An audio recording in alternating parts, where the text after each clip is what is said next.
হযরত উলামায়ে কেরাম, এলাকার সর্বস্তরের মুসলমান ভাইয়েরা আমার, পবিত্র কোরআনের 114 সূরার মধ্যে খুব ছোট্ট একটি সূরার নাম সূরাতুল আসর। যে সূরাটি আমি আপনাদের সামনে তিলাওয়াত করি। সূরার শুরুতেই আল্লাহ আসরের কসম খেয়ে কথা বলা শুরু করেছেন। এজন্য আল্লাহ নিজেই সূরার নাম রেখেছেন সূরাতুল আসর। আসর শব্দের বিভিন্ন অর্থ। পাঁচ বেলার নামাজের মধ্যে একটা নামাজের নাম আছে আসর, যা একটু আগে আপনারা পড়িয়েছেন। এই নামাজটা যে সময়ে পড়া হয় ওই সময়টার নাম আসর। আবার ব্যাপক অর্থে আসরের অর্থ হলো আসরের দ্বারা মানুষের জীবনের সময় চালু হয়। মর্ম দাঁড়ালো আল্লাহ আসরের নামাজের কসম খেয়ে বলছেন, আল্লাহ আসরের সময়ের কসম খেয়ে বলছেন, আল্লাহ মানুষের জীবনের সময় সীমার কসম খেয়ে বলছেন। আসর শব্দের 3 নম্বর অর্থ হলো প্রতিটি মানুষের জীবনের শুরু থেকে শেষ পর্যন্ত এই সীমিত সময়। সর্বশেষ 3 নম্বর অর্থটা ব্যক্তিতে এর কসম খাওয়ার কারণটাই বলি। বাকি দুইটার কারণ বলতে গেলে সময় শেষ হয়ে যাবে, মূল আলোচনা শেষ হবে। আল্লাহ মানুষের জীবনের কসম খেয়ে বলতেছেন যা বলা। কসম খেয়ে মানুষের জীবনের সময় সীমার কসম খেয়ে বলেন কেন? আল্লাহ যদি কোনো কিছুর কসম খেয়ে কোনো কিছু বলেন তাহলে বান্দাদের বুঝতে হবে আল্লাহ যা কসম খাইলেন তাকে সাক্ষী রূপে আমাদের সামনে পেশ করলেন। তাহলে মানুষের জীবনের সময় সীমার কসম খেয়ে আল্লাহ আমাদেরকে বলতে চান, তোমাদের অতীতে যে সমস্ত মানুষ দুনিয়াতে এসেছিল তাদের জীবনের সময় সীমাটা আমি যে কথা বলতেছি সেই কথা সাক্ষী। আল্লাহ কসম খেয়ে যে কথাটা সামনে করবেন এই কথা সাক্ষী হিসাবে অতীতে যারা দুনিয়াতে এসেছিল এবং বিদায় হয়ে গেছে তাদের আসা যাওয়ার সময় সীমাটাকে সাক্ষী ধার্য করে। আমার কথার প্রমাণ যদি তোমরা পাইতে চাও, অতীতের মানুষের জীবন ইতিহাসে তার সাক্ষী নয়। এই কথাটা বোঝাবার জন্য আল্লাহ আসরের কসম খেয়ে এই সূরা শুরু করেছেন। এই জন্য আল্লাহ সূরার নাম রেখেছেন সূরাতুল আসর। এবার আমরা বোঝার চেষ্টা করি মানুষের জীবনের সময় সীমার কসম খেয়ে আল্লাহ আমাদেরকে কি বলতে চান। আল্লাহ বলেন, ইন্নাল ইনসানা লাফি খুসরিন ইল্লাল্লাযীনা আমানু ওয়া আমিলুস সালিহাত। এর অর্থ হলো সারা দুনিয়ার সমস্ত মানুষই ক্ষতিগ্রস্ত। শুধুমাত্র 4টা কাজ যারা দুনিয়ার জীবনে করবে তারা ক্ষতিগ্রস্ত নয়, তারা লাভবান। দুনিয়ার জীবনে যারা 4টা কাজ করবে এরা লাভবান।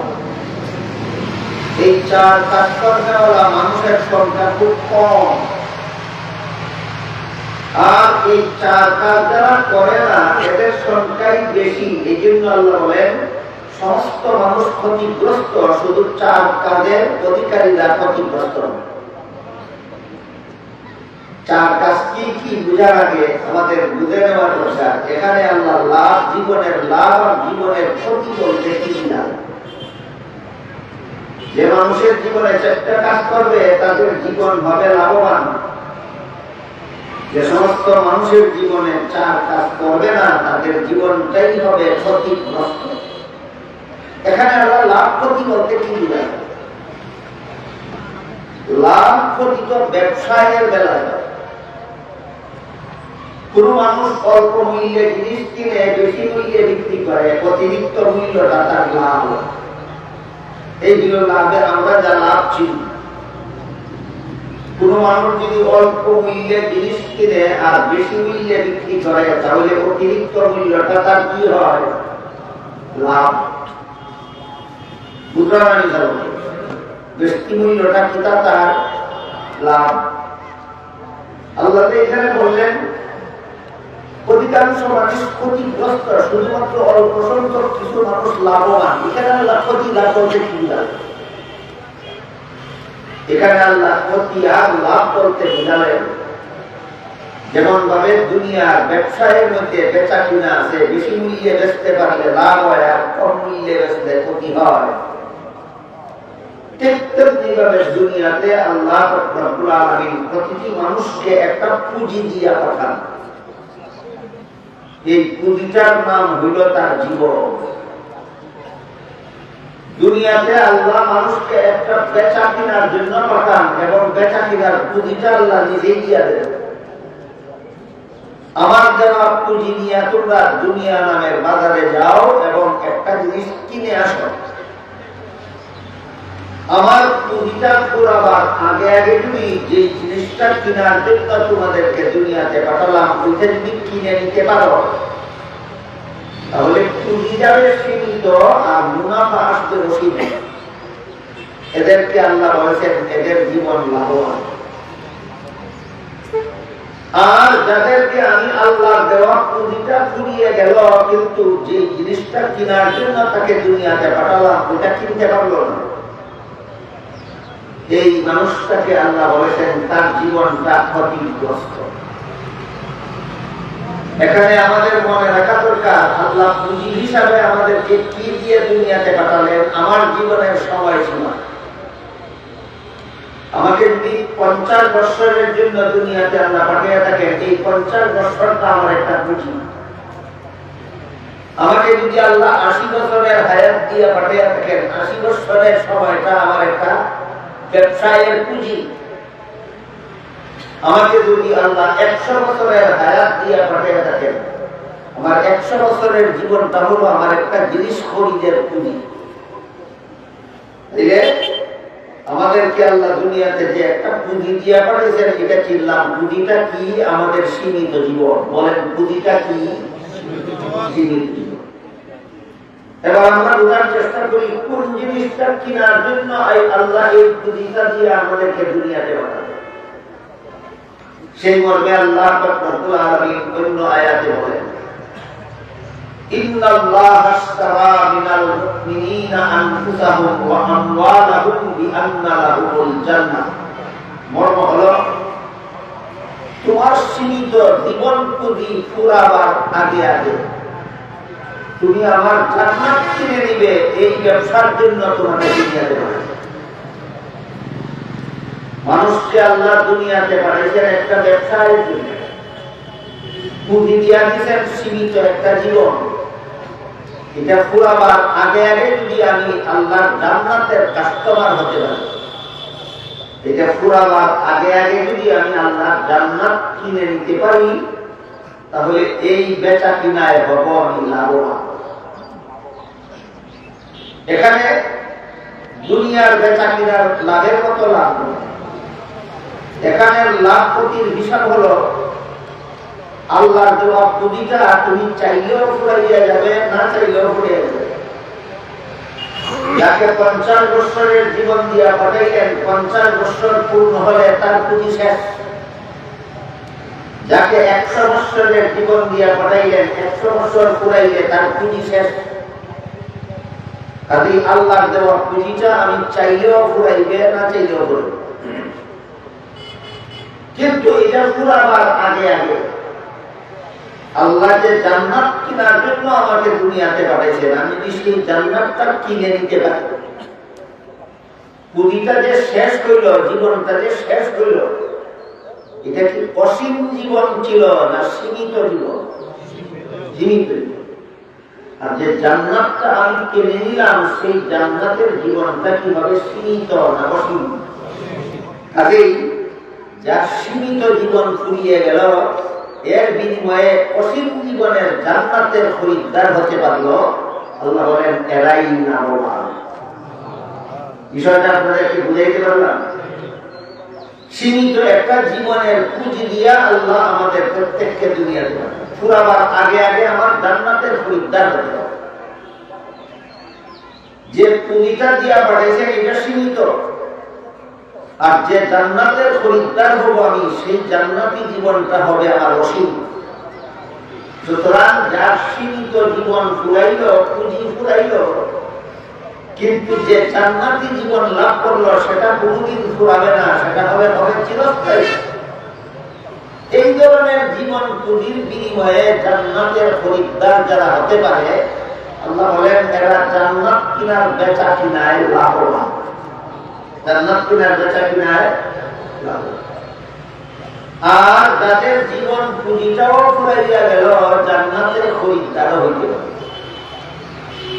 পুঁজি থাকবে না ইচ্ছায় অনিচ্ছায় এক সময় ফুরাইয়া যাবে, পুঁজি ফুরাইয়া যাবে। তুমি জান্নাত কিনো আর না কিনো, এই জীবন পুঁজি দিয়া আল্লাহ তোমাকে দুনিয়াতে পাঠাইছেন জান্নাত কেনার জন্য। তুমি কিনলেও পুঁজিটা ফুরাইবে, না কিনলেও ফুরাইবে। তুমি যদি সীমিত জীবনের ভিতরে যদি জান্নাতটা না কিনো, তোমার পুঁজি ফুরাইয়া যাবে। কিন্তু পুঁজি সীমিত পুঁজি গেল, লাভ মোটেও তুমি পাইলে না, জান্নাতি জীবনের মান না পাঠলেও তুমি পাইলে না। আল্লাহ বলেন তুমি হলে দুনিয়াতে সবচেয়ে বড় ক্ষতিগ্রস্ত।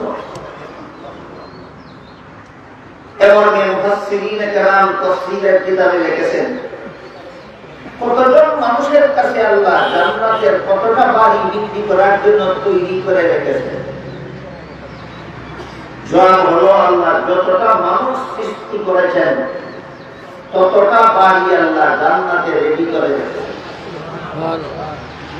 যতগুলি মানুষ বানাইছেন জান্নাতে ততগুলি বাড়ি বানাইছেন। এমন একটা মানুষ আল্লাহ বানাইছেন না যার জন্য জান্নাতে কোনো বাড়ি বানাইছেন। ফেরাউন নামের একটা মানুষ বানাইছেন, তার জন্য জান্নাতে একটা বাড়ি বানাইছেন। নমরুদ নামের একটা মানুষ বানাইছেন, তার জন্য জান্নাতে একটা বাড়ি বানাইছেন। আবু জাহাল নামে একটা মানুষ বানাইছেন, তার জন্য জান্নাতে একটা বাড়ি বানাইছেন। কিন্তু বানাইয়া ঘোষণা দিচ্ছেন প্রতিটি মানুষের জন্য আমি জান্নাতে একটি করে বাড়ি নির্মাণ করেছি, বিনামূল্যে বিতরণ করার জন্য নয়, আমার কাছ থেকে কিনে নিতে হবে। জীবনের পুঁজিটা দিলাম কেনার জন্য, আর এই জীবন পুঁজিটা এবং জীবনের যত ধন সম্পদ উপার্জন করেছ সেইগুলি আমি আল্লাহর বিধান মতে খরচ করলেই তোমরা জান্নাতের কাস্টমার হবে, জান্নাতের খরিদ্দার। আল্লাহ প্রতিটি মানুষের জন্য জান্নাতে একটি করে বাড়ি বানাইছেন বিনামূল্যে দেওয়ার জন্য, না জানমালের বিনিময়ে কিনে নেওয়ার জন্য। কিনে নেওয়া।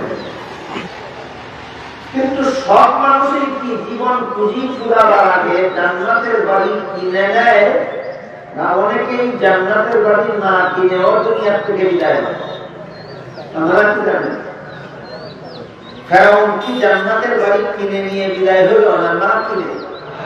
নমরুদ, সাদ্দাত, হামান, আবু জাহাল, আবু লাহাব, ডক্টর আহমদ শরীফ, তার নামে জান্নাতের আল্লাহ বাড়ি বরাদ্দ করেছিলেন, পুঁজি দিয়া পাঠাইছিলেন দুনিয়াতে, কিনে আসো। এরা না কিনে এই দুনিয়ার থেকে বিদায় হয়ে গেছে। এদের জীবন লাভবান না ক্ষতিগ্রস্ত? এই কথাটা বোঝানোর জন্য আল্লাহ জীবন পুঁজি প্রথম থেকে ওয়াল আসরি বলে। আমি যে কথা বলতেছি তার সাক্ষী অতীতের ইতিহাস। ফেরাউনের ইতিহাস পড়ে দেখো, সে এই জান্নাত কিনার ব্যবসায় ক্ষতিগ্রস্ত। নমরুদের জীবনের ইতিহাস পড়ে দেখো, সে জান্নাত কিনার ব্যবসায় ক্ষতিগ্রস্ত। আবু জাহালের জীবনের ইতিহাস পড়ে দেখো, সে জান্নাত কিনার ব্যবসায় ক্ষতিগ্রস্ত। আবু লাহাবের জীবনের ইতিহাস পড়ে দেখো, সে জান্নাত কিনার ব্যবসায় ক্ষতিগ্রস্ত।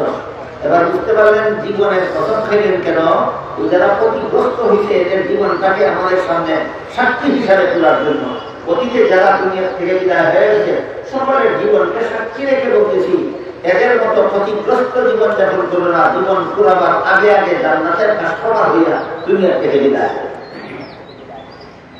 এবার বলেন, ফেরাউন, নমরুদ, কারুন, হামান, সাদ্দাত, আবু জাহাল, আবু লাহাব এদের নামেও আল্লাহ জান্নাতে একটি করে বাড়ি রেডি করেছিলেন কিনা? রেডি করেছিলেন।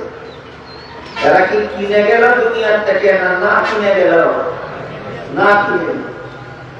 হাদিস শরীফে আল্লাহ রাসূল সাল্লাল্লাহু আলাইহি ওয়াসাল্লাম বলেছেন, জান্নাতের বাড়িটা না কিনে যারা দুনিয়া থেকে চলে যায়, এদের দুনিয়া থেকে বিদায় হওয়ার সময় যে ফেরেশতা তার জান বাইর করার জন্য আসে, ওই ফেরেশতা তার ওই জান্নাতটা দেখায় যে জান্নাতের বাড়ি আল্লাহ তার জন্য বরাদ্দ করেছে। তাহলে ফেরাউনের মরণকালে আল্লাহ ফেরেশতা তার একটা জান্নাত দেখাইছে, কোনটা? যেটা আল্লাহ তার জন্য বানাইছিল। নমরুদের মরণকালে ফেরেশতা তার একটা জান্নাত দেখাইছে, কোনটা? যেটা আল্লাহ তার জন্য বানাইছিল। আবু জাহালের মরণকালে ফেরেশতা তার একটা জান্নাত দেখাইছে, কোনটা? যেটা আল্লাহ তার জন্য বানাইছিল।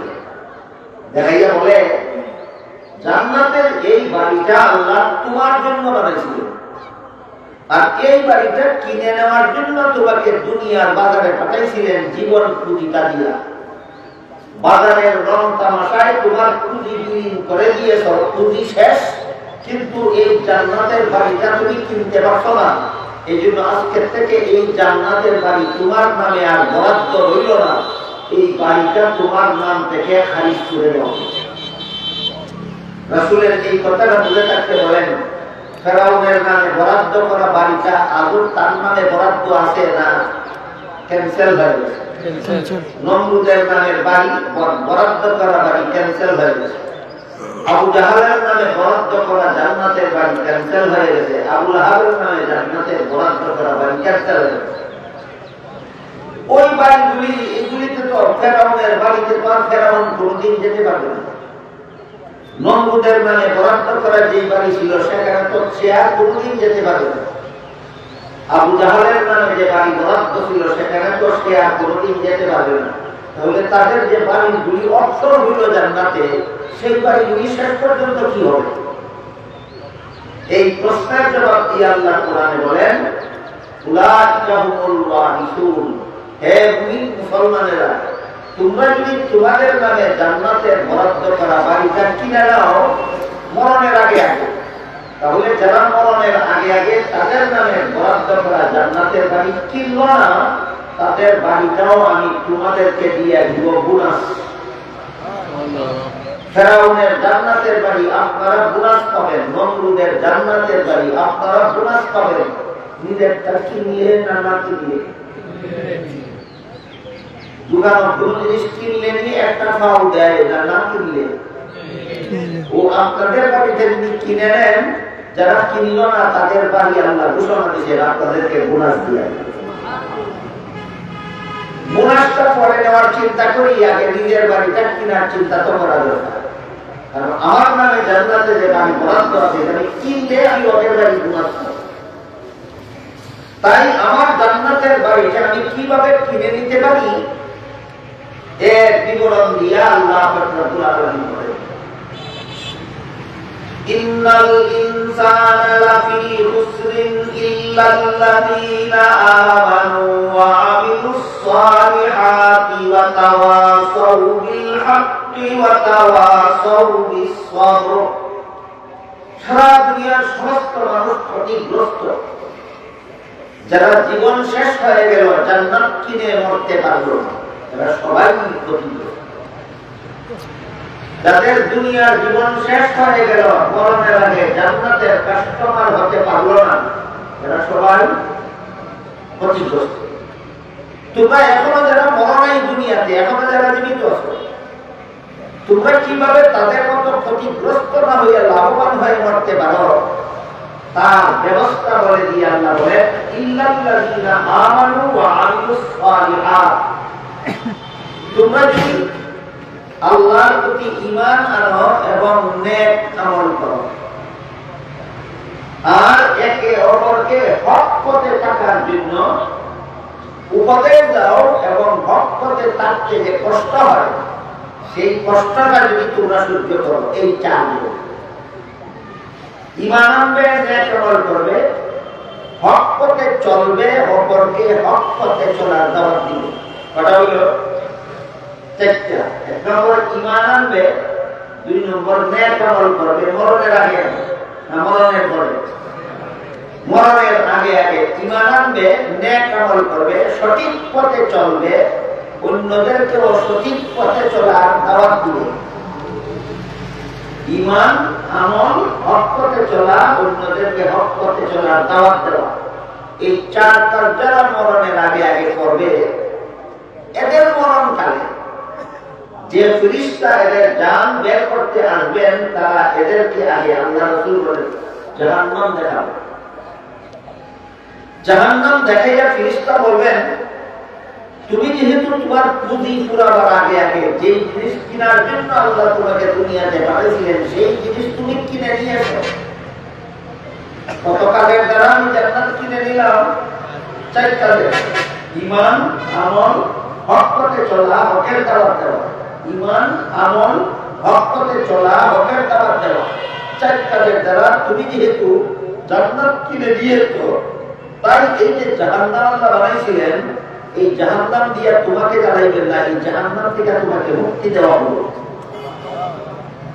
জান্নাতের খরিদ্দার হইয়া যারা মরণ বরণ করে, আল্লাহ রাসূল বলেন এদেরকে জাহান্নাম না দেখাইয়া জাহান্নাম থেকে তোমাকে মুক্তি দেওয়া হলো, এই কথা ঘোষণা না দিয়া তার দাম বের করা হবে। যারা জীবন ব্যবসায় লাভবান, এদের মরণকালে জাহান্নাম দেখানো হয় কেন? এদের থেকে তুমি মুক্ত, এই কথাটা ঘোষণা দেওয়ার জন্য, তাকে জানাবার জন্য। এই জাহান্নাম থেকে আল্লাহ তোমাকে মুক্তি দান করেছে। তারপর ফেরেশতা তার জন্য জান্নাতে যে বাড়িটা বরাদ্দ ছিল, ওই বাড়িটা তারপরে দেখায় বলে জান্নাতে এই বাড়িটা আল্লাহ তোমার জন্যই বরাদ্দ করেছিল। দুনিয়ার সীমিত জীবন পুরাবার আগে আগে এই চার কাজের মাধ্যমে তুমি তোমার জান্নাতের বাড়িটা কিনে নিয়েছো। আজকে তোমার দুনিয়ার জীবন শেষ, তাই আল্লাহ আমাকে পাঠাইছেন তোমাকে তোমার খরিদা জান্নাতের বাড়ির পথে নিয়ে আসবে। রাসূল কারীম সাল্লাল্লাহু আলাইহি ওয়াসাল্লাম বলেন, আজরাইল ফেরেশতার মুখে এই সুসংবাদ শোনার পরে এবং তার নিজের চোখে জান্নাতের সিনারিটা দেখার পরে সে দুনিয়ার সব কিছু ভুলে যায়। দুনিয়ার বাড়িঘরের কথা ভুলে যায়, দুনিয়ার ধন সম্পদের কথা ভুলে যায়, দুনিয়ার আত্মীয় স্বজনের কথা ভুলে যায়, ভাই বোনের কথা ভুলে যায়, মা বাবার কথা ভুলে যায়, ছেলে মেয়ের কথা ভুলে যায়। এক কথায় দুনিয়ার আর কিছুই তার স্মরণ থাকে না, শুধু জান্নাতের দিকে লক্ষ্য থাকে। আর আজরাইলকে বলে, আমাকে তাড়াতাড়ি আমার বাড়ির পথে নিয়ে যাও। এরা হলো আল্লাহ পাক রব্বুল আলামিন বলেন লাভবান, এরা দুনিয়ার জীবন ব্যবসায় লাভবান। আমি কি আপনাদের বুঝাতে পারলাম দুনিয়ার জীবন ব্যবসায় লাভবান কারা আর ক্ষতিগ্রস্ত কারা? মরণের আগে আগে জান্নাতের খরিদ্দার হইতে পারলো যারা জীবন ব্যবসায় লাভবান তারা, মরণের আগে আগে যারা জান্নাতের খরিদ্দার হইতে পারলো না, এরা হলো সবচেয়ে বড় ক্ষতিগ্রস্ত। লাভবান হওয়ার জন্য আল্লাহ যে চার কাজের তালিকা দিয়েছেন, এর মধ্যে প্রথম কাজ হলো ঈমান আনতে হবে। ঈমান, এক নম্বর কাজ হইল ঈমান আনা, দুই নম্বর কাজ হইল নেক আমল করা, আমল ভালো করা, তিন নম্বর কাজ হইল হক পথে চলা। হক পথে চলার জন্য কিছু কষ্ট আছে, এগুলি সহ্য করতে হবে। হক পথে চলার কষ্ট সহ্য করার তিনটা পদ্ধতি আছে। একটা হলো আল্লাহর ইবাদত বন্দেগী করতে যে সামান্য কষ্ট হয়, এটা সহ্য করতে হবে। দুই নম্বর, গুনাহ থেকে বিরত থাকার জন্য যে কষ্ট হয়, ওই কষ্টটা সহ্য করতে হবে। তিন নম্বর হলো দুনিয়ার জীবন যাপনে যে বিপদ আপদ আসে, এই বিপদ আপদের কষ্ট সহ্য করতে হবে। তিন প্রকারের কষ্ট সহ্য করতে হয় হক পথে চলার জন্য। দুনিয়াতে হক পথে চলার জন্য কত রকমের কষ্ট সহ্য করতে হয়? তিন রকমের কষ্ট সহ্য করতে হবে। একটা ইবাদত বন্দেগী করার কষ্ট, একটা গুনার কাজ না করার কষ্ট, আর একটা দুনিয়ার বিপদ আপদের কষ্ট। মনে থাকে চিরজীবন এই তিন প্রকারের কষ্ট সহ্য করে যারা হক পথে অটল থাকে। ইল্লাল্লাযীনা আমানু ওয়া আমিলুস সালিহাতি ওয়া তাওয়াসাউ বিল হক। হক পথে চলবে ও পথে হক পথের উপদেশ দিবে। ওয়া তাওয়াসাউ বিস সাবর। হক পথে চলার জন্য যে তিন প্রকারের কষ্ট করতে হয়, ওই তিন প্রকার কষ্ট করতে রাজি হবে। আমি আপনাদের জিজ্ঞাসা করি, যদি আমার কথাগুলো বুঝে থাকে, আমি জান্নাতের খরিদ্দার হওয়ার জন্য আল্লাহ চারটা কাজের দায়িত্ব দিয়েছেন। এক নম্বর আমি ঈমান আনবো, দুই নম্বরে আমি নেক আমল করব, তিন নম্বরে আমি হক পথে অটল থাকার কষ্ট সহ্য করব। কতভাবে? তিনভাবে। একটা হলো ইবাদত করার কষ্ট, আরেকটা হলো গুনাহ কাজ না করার কষ্ট, আরেকটা হলো দুনিয়ার বিপদ আপদের কষ্ট। এরপরেও যদি কোনো মুসলমান পাঁচ বেলা নামাজটা পড়তে যে পরিমাণ কষ্ট হয়, এই কষ্টটা যদি সহ্য করতে রাজি না থাকে, রমজান মাসে রোজা রাখতে যে পরিমাণ কষ্ট হয়, এইটুকু কষ্ট সহ্য করতে যে মুসলমান রাজি না থাকে, সুদ ঘুষ না খাইয়া থাকতে যে পরিমাণ কষ্ট হয়, এইটুকু কষ্ট যদি স্বীকার করতে কোনো মুসলমান রাজি না থাকে, দুনিয়ার অভাব অনটন অসুখ বিসুখের কারণে যে সামান্য কষ্ট হয়, এইটুকু কষ্ট সহ্য করতে যদি কোনো মুসলমান রাজি না থাকে, তাহলে সে লাভবানের পথে আছে না ক্ষতিগ্রস্তদের পথে আছে? তাহলে আমার সারাদিন সারা রাত কোরআনের তাফসীর শুনে লাভটা হইল কি? কোরআনে তো আল্লাহ এই কথাই বুঝাইলেন, তুমি ঈমান আনো, নেক আমল করো, হক পথে থাকার জন্য ইবাদত করার কষ্ট স্বীকার করো, হক পথে থাকার জন্য গুনাহ ছাড়ার কষ্ট স্বীকার করো, হক পথে থাকার জন্য সংসারের বিপদ আপদের কষ্ট স্বীকার করো। এটা হইল লাভের জীবন গড়ার ৩ নম্বর দায়িত্ব। ১ নম্বর দায়িত্ব ঈমান আনা, ২ নম্বর দায়িত্ব নেক আমল করা, ৩ নম্বর দায়িত্ব হক পথে থাকার জন্য ৩ রকমের কষ্ট সহ্য করা। হক পথে থাকার জন্য কত রকমের কষ্ট? ৩ রকমের কষ্ট সহ্য করা। একটা ইবাদত করার কষ্ট, একটা গুনাহ না করার কষ্ট, আর একটা দুনিয়ার জীবন যাপনের বিপদ আপদের কষ্ট, অভাব অনটনের কষ্ট, বেমার আজারের কষ্ট। ৩ রকমের কষ্ট সহ্য করা, এটা হইল লাভবান জীবনকে লাভবান করার ৩ নম্বর কর্মসূচি। বলেন তো ১ নম্বরটা কি? ঈমান। ২ নম্বরটা কি? নেক আমল করা। ৩ নম্বরটা কি? কোনো কষ্ট সহ্য না করা, না ৩ ধরনের কষ্ট সহ্য করা। হ্যাঁ, জান্নাতের খরিদ্দার হয়ে যাবেন। ৫ বেলা নামাজে হাজির হইতে যে পরিমাণ কষ্ট হয়, এটাও স্বীকার করবেন না। জান্নাতকে আল্লাহ মাগনা দিবার লাগি বানাইছে। আল্লাহ বানাইছি জান্নাত মধ্যে বিক্রি করার জন্য, এর বিনিময়ে আমাদের কি আছে না? আপনি জান্নাতের খরিদ্দার হয়ে যাবেন। রমজান মাসে সারাদিন খানা পিনা না করে থাকার কষ্ট স্বীকার করবেন না। জান্নাত আল্লাহ আপনাকে ফ্রি দিবার জন্য বানাইছে না, এই কষ্টের বিনিময়ে দিবার জন্য বানাইছে। এইগুলি যদি আমরা বুঝে স্মরণ রাখি এবং এইগুলি যদি জীবনে বাস্তবায়ন করার চেষ্টায় লেগে যাই, যে ইবাদত করার সকল কষ্ট আমি সহ্য করে নেব, গুনাহ না করার সকল কষ্ট আমি সহ্য করে নেব, দুনিয়ার সকল বিপদ আপদের কষ্ট আমি জান্নাতের আশায় সহ্য করে নেব, তখনই আমি জান্নাতের খরিদ্দার হতে পারি। এই কথাগুলি যদি ভুলে যাই, ইবাদতের কষ্ট স্বীকার করতে যদি না চাই, গুনাহ পথ ছাড়ার কষ্ট স্বীকার করতে যদি রাজি না হই, সংসারের বিপদ আপদের কষ্ট যদি সহ্য করতে আমি ঘাবড়াইয়া যাই, তাহলে জান্নাতের খরিদ্দার হওয়ার আশা আমার দিতে হবে। তাফসীর মাহফিলের আয়োজন করা, তাফসীর পড়া, তাফসীর শোনা, তাফসীর বোঝা সবকিছু বিফল। এই সবগুলি সফল করা একমাত্র ব্যবস্থা হলো, আল্লাহ বলেন ৪টা কাজ তোমরা করো, তোমাদের জীবন সফল হয়ে যাবে। আমি আল্লাহ তৈরি করা জান্নাত তোমাদের কাছে বিক্রি করে দেব। এবার একটু দয়া করে বলেন তো, ৪ কাজের প্রথম কাজ কি? ঈমান। অথচ বর্তমান সমাজের বহু মুসলমানে জানেই না যে আমার জীবন ব্যবসায় লাভবান হওয়ার জন্য আমার প্রথম কাজ যে ঈমান। ঈমান কাকে বলে তাই জানে না। বলেন তো টাকা চিনে না যে লোকে, এই লোকে টাকা হেফাজত করতে পারবে? কাগজের টুকরা মনে করে ফেলে দেবে।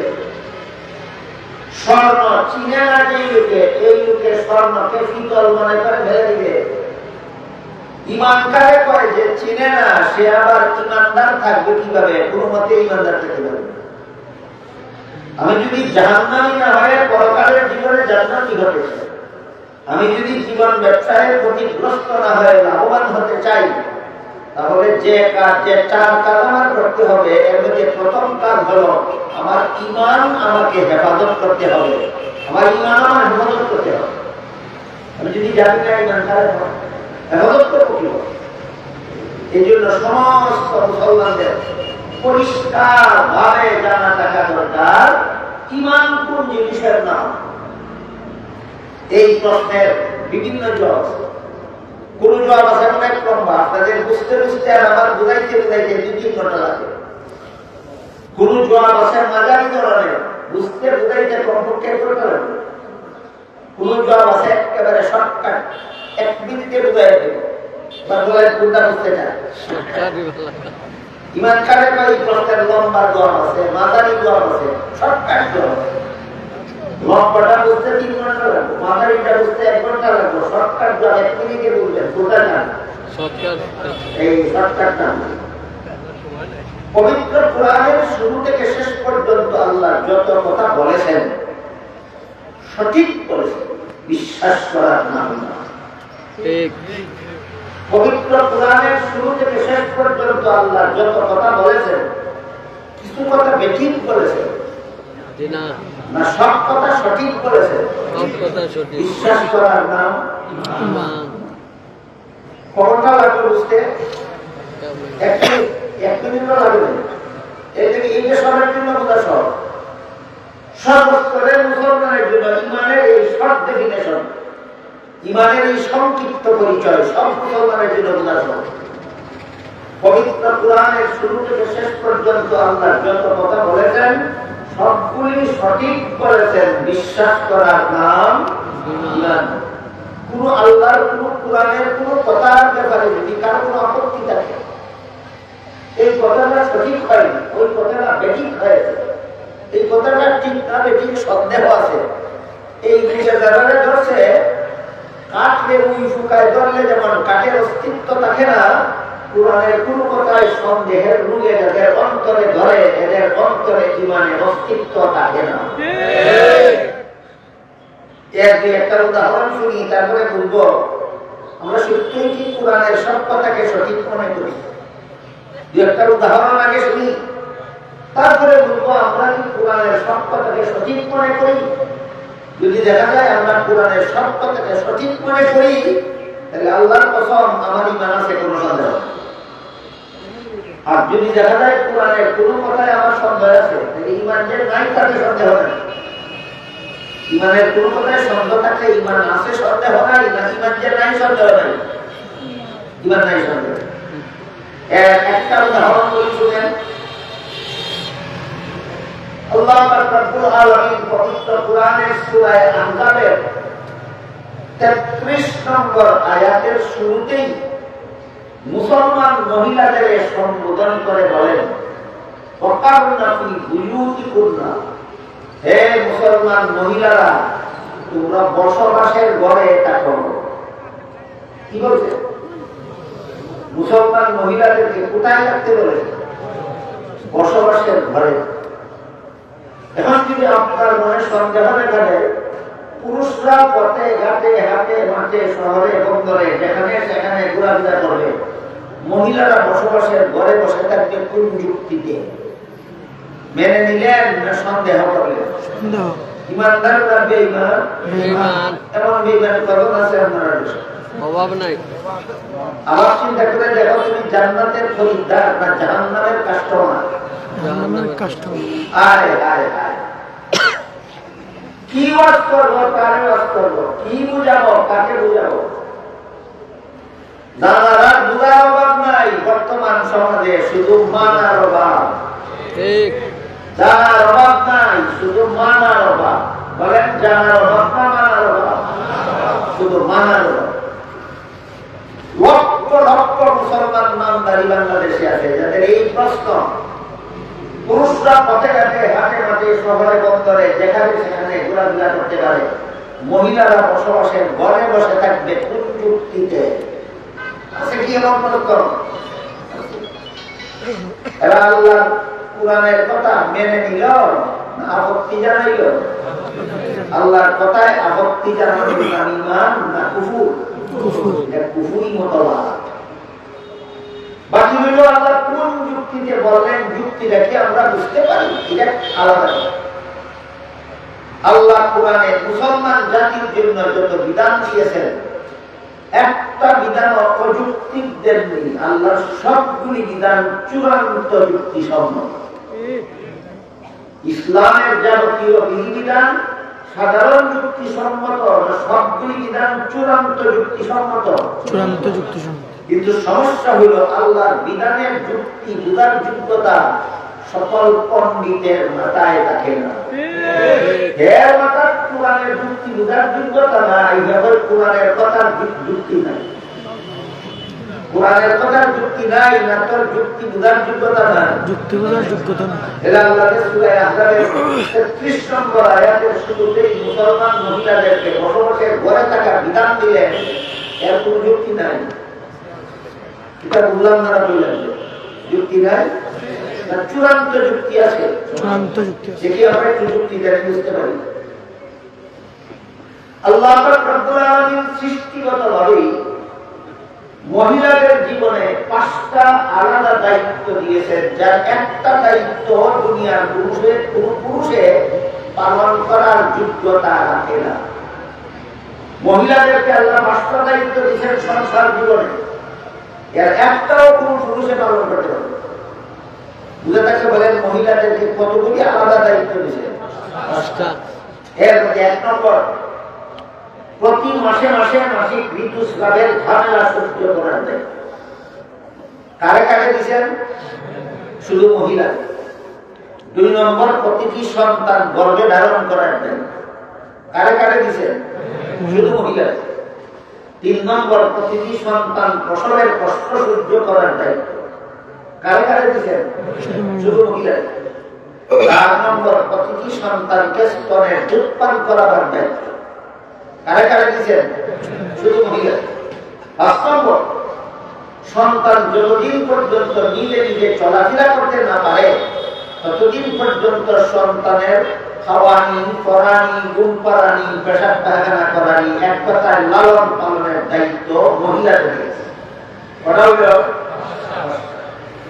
এখন বলেন, প্রতি মাসের 4 ভাগের 1 ভাগ সময় মাসিক ঋতুস্রাবে আক্রান্ত থাকাকালে হাতে ঘাটে মাঠে শহরে বন্দরে পথে ঘাটে থাকা সুবিধা না বসবাসের ঘরে থাকা সুবিধা? সন্তান গর্ভে নিয়ে খেতে খামারে পুরুষের কাছে কাঠ মিলিয়ে কাজ করা সুবিধা না বসবাসের ঘরে থাকা সুবিধা? সন্তান প্রসবের সময় অফিস আদালত সুবিধা না বসবাসের ঘর সুবিধা? সন্তানকে স্তনের দুধ পান করাবার সময় গাড়ির ড্রাইভিং সিট সুবিধা না বসবাসের ঘর সুবিধা? সন্তানদের খাওয়ানি, বিন্দানি, আগানি, মুতানি লাগি সংসদ ভবন সুবিধা না বসবাসের ঘর সুবিধা? এবার বলুন, সূরা আহজাবের 33 নম্বর আয়াতে আল্লাহ মুসলমান মহিলাদেরকে ঘরে থাকতে বলেছেন অযৌক্তিকভাবে না চূড়ান্ত যুক্তিসম্মত? চূড়ান্ত যুক্তিসম্মত।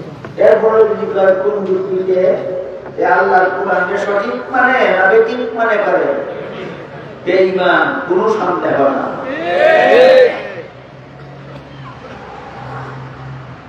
এমনি জান্নাতের খরিদ্দার হয়ে যায়। আগে ঈমান ঠিক করতে হবে, ঈমান আছে কিনা।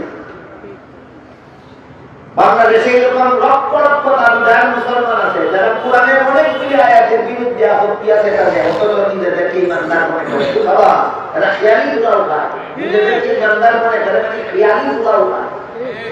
খেয়ালি গুলাও শুধু কি যাবো? খেয়ালি গুলাও এক কবি লেখছে একটা কবিতা, লেখছে দুনুবাড়ির কুরমা ফুলাও আর্জে কাদার পিঠে মিশামিশি খেয়ে সবাই বলে বেলায় দিকে। ছোটবেলায় একটা বাংলা সাহিত্য বইয়ে বসে পুরুতায় পথের খান্দার বইয়া দুলাবালি যে কুরমা গুলাও রান্ধে আর প্রচুর গাড়ি রান্ধে কুরমা আর পেট দিয়া বানায় পিঠা তা বড় নিয়ে ধারাই বানাইয়া হাসই খায় না খাওয়ার বঙ্গি করে খাওয়ার বঙ্গি করে হয় বড় মজা। এটা কি মুখের মজা না মনের মজা? এই বাচ্চারা যেমন ভাবে কুরমা গুলাও খায় মুখের মজা না মনের মজা মারে, ঠিক তেমনি ভাবে কোরআনের বিধানের বিরুদ্ধে যাদের আপত্তি আছে এরা নিজেদেরকে ইমানদার মনে করে, মুখের মজা মানে এরা মুখেও ইমানদার না। যারা কোরআনের কোন কথার বিরুদ্ধে যাদের আপত্তি আছে এরা নীল বেজাল বেঈমান। গেল সূরা আহজাবের 33 নম্বর আয়াতের প্রথম অংশের কথা, এবার আসেন 2 নম্বর অংশ। দ্বিতীয় অংশে আল্লাহ বলেন ওয়ালা তাবাররাজনা তাবাররুজাল জাহিলিয়াতিল উলা। কোন মুসলমান মহিলা বেপরদা অবস্থায় ঘর থেকে বের হতে পারে না। যে মহিলা বেপরদা হইয়া ঘর থেকে বের হয়, আল্লাহ সূরা আহজাবের 33 নম্বর আয়াতের দ্বিতীয় অংশে বলেন এই সমস্ত মহিলা সাধারণ সভ্য নয়, প্রাচীন যুগের অসভ্য বর্ণ। বেপরদা হইয়া যেসব মহিলা ঘর থেকে বাইর হয় আল্লাহ এদেরকে অসভ্য বর্ণ বলেছেন। কোন সূরার কত নম্বর আয়াতে? আহজাবের 33 নম্বর আয়াতে। যেসব মহিলা বেপরদা হইয়া ঘর থেকে বার হয় আল্লাহ বলেন তুই অসভ্য বর্ণ। অযৌক্তিক বেপরদা মহিলাদেরকে আল্লাহ অসভ্য বর্ণ বলেছেন, অযৌক্তিক। আল্লাহ অযৌক্তিক কোন কথা বলেন? তাহলে এই কথার যুক্তি কি? বেপরদা হইয়া গেলে অসভ্য বর্ণ কোন যুক্তি দেওয়া? এবার এটা একটু উদাহরণ দেন। অন্য আয়াতে আল্লাহ বলেছেন আয-যানিয়াতু ওয়াজ-যানি ফাজলিদু কুল্লা ওয়াহিদিন মিনহুমা মিআতা জালদা। জিনাকারিনী নারী আর জিনাকার পুরুষ যদি অবিবাহিত হয় তাহলে 101 করো। সরকারের প্রতি আল্লাহর নির্দেশ, কোন আলেমের প্রতি নয়, কোন মুফতির প্রতি নয়, জনগণের প্রতি নয়, একমাত্র সরকারের প্রতি আল্লাহর নির্দেশ। জিনাকারিনী নারী অথবা জিনাকার পুরুষ যদি অবিবাহিত হয় 101 করো। কে করবে বেত্রাঘাত? সরকার। যে দেশের সরকার জিনাকারদেরকে 101 করে না, এই দেশে যত হাজার যত লক্ষ নারী পুরুষে জিনা করে সবগুলি জিনাকার পরকালে যে পরিমাণ শাস্তি ভোগ করবে, যে সরকারে আল্লাহর বিধান প্রয়োগ করল না একা সেই সরকারকে লক্ষ জিনাকারের শাস্তি পরকালে ভোগ করতে হবে। ভোটের সময় আইলে ওই সরকার গঠন করিয়া গদি দখল করিয়া বইতালা দিল্লির লাড্ডু না কিনা গিল্লা লাইলেই খালাস, আর কোন হিসাব নিকাশ নাই। দিল্লির লাড্ডু তো কিনা গিল্লা লাইলেই খালাস, আর কোন হিসাব নিকাশ লাগে না। বাংলাদেশ যে কোন দেশের সরকারি গদিটা দিল্লির লাড্ডুর মতো না, যে দখল করিলেই খালাস। হাদিস শরীফে রাসূল করিম সাল্লাল্লাহু আলাইহি ওয়াসাল্লাম বলেন আলা কুল্লুকুম রাইন ওয়া কুল্লুকুম মাসউলুন আন রাইয়াতিহি ফাল আমিরুল্লাযী আলান নাসি রাইন ফাহুয়া মাসউলুন আনহুম। দেশের সরকার যে সমস্ত দেশবাসীর ব্যাপারে আল্লাহর কাছে জবাব দেয়। দেশবাসী জিনাকার হইল কেন? তুমি বেত্রাঘাত না করার কারণে। দেশবাসী চুর হইল কেন? তুমি হাত না কাটার কারণে। দেশবাসী খুনি হইল কেন? তুমি খুনিদেরকে ফাঁসি না দেওয়ার কারণে। এই কারণে খুনিদেরকে ফাঁসি না দেওয়ার কারণে দেশে যত খুনে খুনি যত খুন করবে, জিনাকারকে বেত্রাঘাত না করার কারণে দেশে যত বদমাশ চরিত্রহীন তৈরি হবে, চুরের হাত না কাটার কারণে যে দেশে যত রক্ত চুর তৈরি হবে, সবগুলি চুর, সবগুলি জিনাকার, সবগুলি বদমাশ, সবগুলি অপরাধী যে পরিমাণ শাস্তি ভোগ করবেন কিয়ামতের দিন একটা সরকারকে সেই পরিমাণ শাস্তি ভোগ করতে হবে।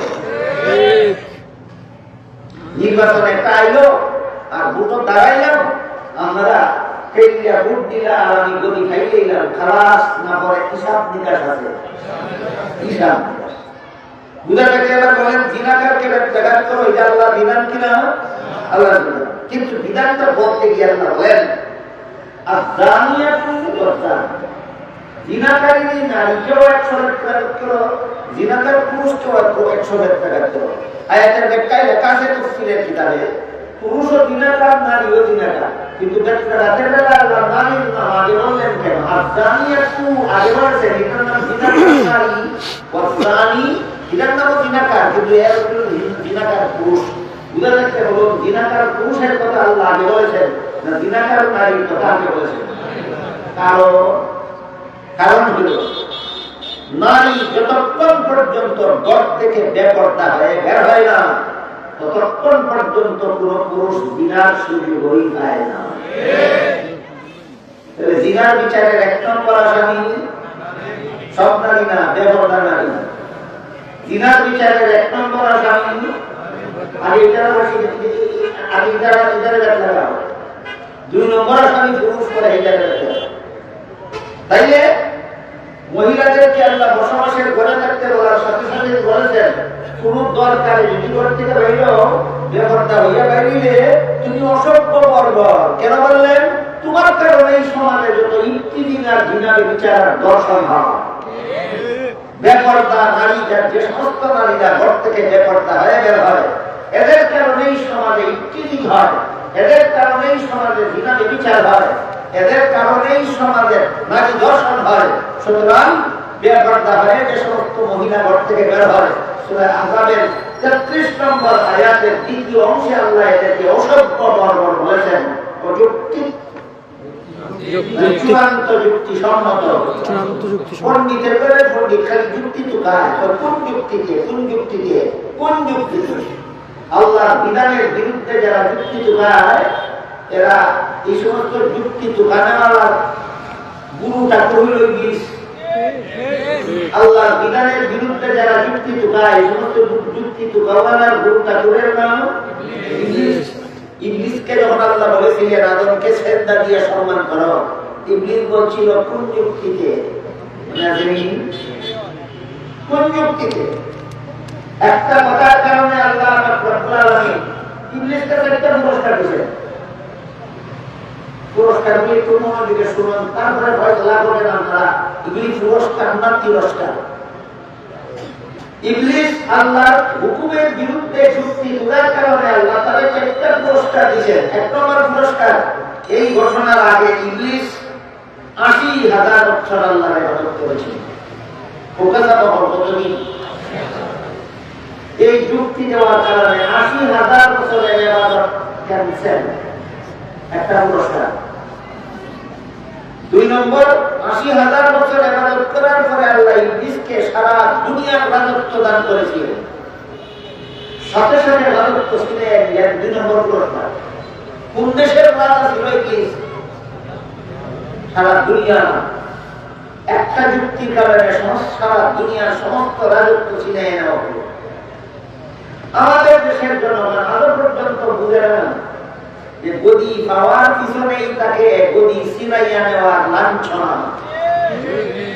ফুলের মালা গলার দিয়া গোয়ানি আর জুতার মালা গলার দিয়া লামানি, 2 খামের আর কোনো খামন না। যারা ফুলের মালা গলার দিয়া বয়, এরা একটা দরকার, জুতার মালা দিয়া লামানি রান বাকি। এরা একটা দরকার, জুতা বাকি, ফুলের মালা গলার দিয়া বইছো, এখন শুধু আর এখানটা শুধু আর জুতার মালা লইয়া আলামতা। ইবলিসকে আল্লাহ রব্বুল আলামিন এই অভিশাপের জুতার মালা দিয়া পৃথিবীর শাসন ক্ষমতা থেকে বহিষ্কার করলেন। 2 নম্বর পুরস্কার। 3 নম্বর, ইবলিসকে আল্লাহ জান্নাতে বসবাস করার ফ্যাসিলিটি দান করেছিলেন। আল্লাহ বলেন উখরুজ মিনহা, জান্নাত থেকে বের হও। 3 নম্বর পুরস্কার। 4 নম্বর পুরস্কারের ঘোষণা দিয়ে আল্লাহ বলেন ইন্নাকা রাজিম, তুই চিরকালের জন্য আল্লাহর দরবার থেকে বিতাড়িত। কটা? 4টা পুরস্কার। কিয়ামত পর্যন্ত যারা আল্লাহর বিধানের বিরুদ্ধে যুক্তি দিবে, এই 4 পুরস্কার সকলের নসিবে থাকবে। কিয়ামত পর্যন্ত যারা আল্লাহর বিধানের বিরুদ্ধে যুক্তি দিবে, 4 পুরস্কার অবধারিত। বুঝাটাকে বলেন কোরআনে আল্লাহ যত কথা বলেছেন, কোন কথার বিরুদ্ধে যুক্তি দেওয়ার নাম ঈমান, সব কথাকে সঠিক বিশ্বাস করার নাম ঈমান। এইটা হলো জীবন ব্যবসায় লাভবান হওয়ার প্রথম কর্মসূচি। 2 নম্বর কর্মসূচি হলো নেক আমল। 3 নম্বর কর্মসূচি হলো হক পথে চলা। কত রকমের প্রশ্ন সহ্য করতে হয় হক পথে চলতে 3 রকম। 3 নম্বর কর্মসূচি হলো হক পথে চলা। 4 নম্বর কর্মসূচি হলো অন্যকে হক পথে চলার দাওয়াত দেওয়া। অন্যকে হক পথে চলার দাওয়াত দেওয়ার ব্যবস্থাই এই আজকের এই সম্মেলন। এই সম্মেলন আর কোনো কাজের নয়, শুধু সমাজের সমস্ত মানুষকে হক পথে চলার দায়িত্ব দেওয়া হবে। তাই আল্লাহ পাক রব্বুল আলামিন সূরাতুল আসরের মধ্যে আসরের কসম খেয়ে আমাদের জীবন পুঁজির কসম খেয়ে যে বললেন সমস্ত মানুষ ক্ষতিগ্রস্ত, শুধুমাত্র 4 কর্মসূচি পালনকারীরা ক্ষতিগ্রস্ত নয়।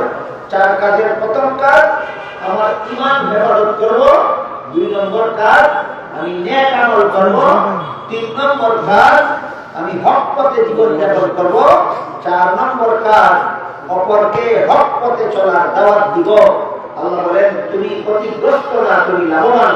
তুমি দুনিয়ার ক্ষণস্থায়ী জীবন পুরোবার সাথে সাথে তোমাকে চিরস্থায়ী জান্নাতে পৌঁছে দেওয়া। আল্লাহ আপনাদের আমাদের সবাইকে এই দুনিয়ার জীবন থেকে ক্ষতিগ্রস্ত না হয়ে লাভবান হওয়ার সৌভাগ্য দান করুন। সবাই বলুন আমিন। সুবহান রাব্বিকা রাব্বিল ইজ্জাতি আম্মা ইয়াসিফুন ওয়া সালামুন আলাল মুরসালিন ওয়ালহামদুলিল্লাহি রাব্বিল আলামিন।